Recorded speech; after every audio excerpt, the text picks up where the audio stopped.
గ్రామాలను పరిశుభ్రంగా ఉంచేందుకు సరికొత్తగా ఆలోచించిన ఆంధ్రప్రదేశ్ ప్రభుత్వం మీ ఇంట్లో ఉండే పనికిరాని ప్లాస్టిక్ బాటిళ్లు, కవర్లు, గాజు సీసాలు, పేపర్లు, పుస్తకాలు, అట్టలు, ఎలక్ట్రికల్ పరికరాలు, ఇనుము, అల్యూమినియం మొదలగు వ్యర్థ పదార్థాలు ఎక్కడ పడితే అక్కడ పడివేయకుండా స్వచ్ఛరథం మీ ఇంటి వద్దకే వస్తుంది.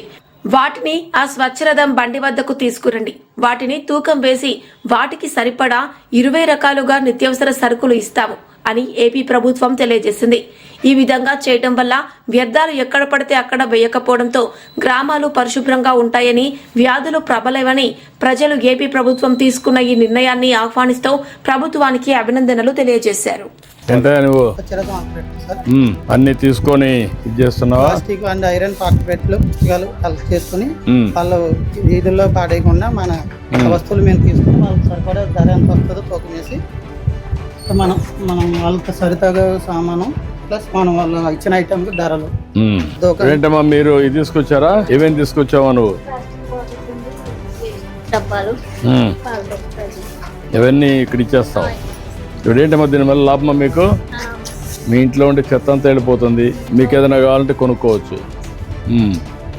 గుడ్. బోర్డు ఇది మనం వాళ్ళకి సరితగా సామాను ప్లస్ మనం వాళ్ళు ఇచ్చిన ఐటమ్ ధరలు. ఇప్పుడు ఏం మనం అక్కడ పెట్టు, అన్ని ప్లాస్టికే కదా.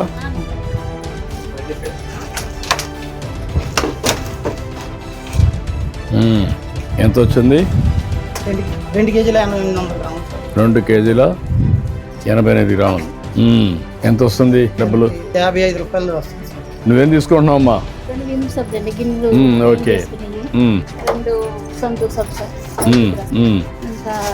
3 ఆర్ఎక్స్ ప్యాకెట్స్. 3 ఆర్ఎక్స్ ప్యాకెట్స్ సరిపోయిన లెక్క తీసుకోమ్మా. ఓకే అమ్మా, మీకు ఉద్యోగం వచ్చింది.